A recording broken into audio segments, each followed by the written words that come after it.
How's everybody doing? My name's Mike, and we got Miss Uma with us today. So we're hanging out, just coming from our quick bathroom break with her. We're going to go back inside the house. So let's talk about thresholds. I did mention this in another video with her place bed. So before she gets on that bed, we got to make sure she's in a sit position so that she's calm. What will happen is if you let her go through thresholds like the entry to the crate, the door to in and outside your home, and things like that, the bed, the back door, the car door, or anything like that, anything like that, the dog's going to become super excited if you don't make them sit, and they will bolt through those things. And then those barriers actually become a source of excitement for the dog. So a dog like this, she's 4 years old, and she's had a lot of excitement in her life. So now we really have to instill with her at every turn, hey, we need you to be calm. And one way of doing that is getting them to sit at the threshold and then waiting. Sometimes I'll actually have to wait like 30 seconds because I'm not going to go out with the dog acting crazy. And that's also how we become the first one out the door, is we have them heel out the door.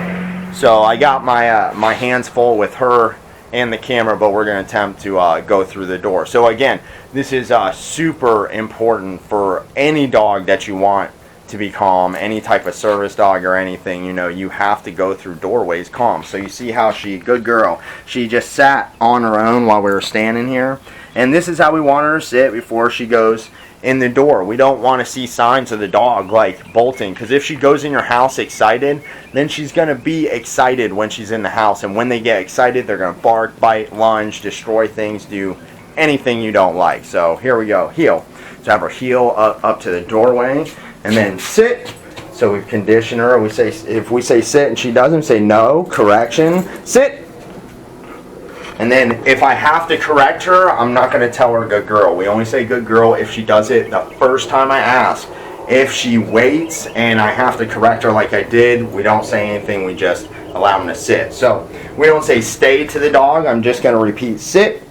So the reason we don't say stay is because if I say sit, then I say stay, I'm teaching the dog that I didn't mean sit. Because if you say stay, you're really saying stay sitting, right? So we say sit to cut the communication down to less words, and it becomes clearer for the dog. So sit. So I'm doing that because I'm grabbing the door handle here. Sit. And that way I can open the door. Sit. See how she kind of leaned forward a little bit. So if I have to, I give a little correction. Sit. But the important thing to do is check, where's my feet? See, my feet are way up here and she's back there. That's what we want. So heel. And then we want slow through the door. If she tries to rush, I'm going to give any kind of correction I need to give. Heel. And then she enters the home. Come here, girl. Heel. We're going to go right back outside. But then at this point, I would grab the door, shut it, and then we would swing around in a circle to the living room. Heel. But for video purposes, we're going to come back outside here and close this door. Come on, girl. Heel. Good job, girl. Sit. So she did a good job with that. No, sit. So she did a good job with that, and you know, you want your dog to do that at every single entryway. So the car, the front door, their crate, their place bed, those are all very important places where they need to sit calmly, just like that. Sit, girl. Good girl. Good sit. You see that eye contact? That's good. Sit. Hey, sit. And just remind them, if they get a little antsy when they're sitting, you got to correct that behavior. You have to condition it properly for them to respond correctly. So what that threshold exercise does, if she's not good at going in and out of the front door, what I'm going to do, heel, what I'm actually going to do, heel girl, is I'm going to practice that exercise with her. So if she is having a hard time coming in and out of that front door, then I'm going to practice that for 5 minutes with her going in and out of the front door, and rewarding her for doing good and correcting her for not being calm. So again, you want to do that with your dog at every threshold. Make sure they are calm before you do anything. So if you put your dog in the crate and you let them bolt into the crate, which is the habit that she was into, if you let them bolt into the crate, they're going to whine in the crate, they're going to bark and do all kinds of stuff. Good girl. See how she sat on her own? Good girl. Good sit. beautiful out right now, so that's great that she's sitting on her own. We want to reward them for that. So again, if you let the dog bolt into the crate, they're going to be excited and do things you don't want them to do in the crate. Same thing with your house. You let them bolt inside the house, they're going to be excited inside the home.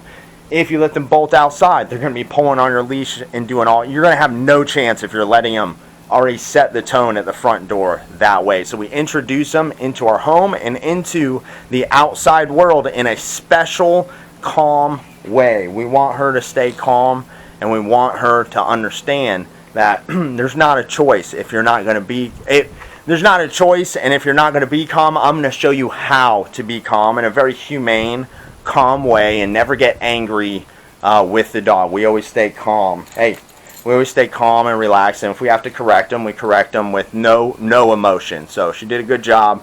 Make sure that when you bring your dogs in and outside the house, in the crate, and in and out of the crate, and on the place bed, in and out of your home, make sure they are calm. That is key. That is the first thing you need to accomplish, is going in and out of these thresholds before you can accomplish, say, the walk outside. You're not going to have a dog that walks beside you if you can't accomplish a simple task like walking through the door, which is the first thing that will set the tone to the outside.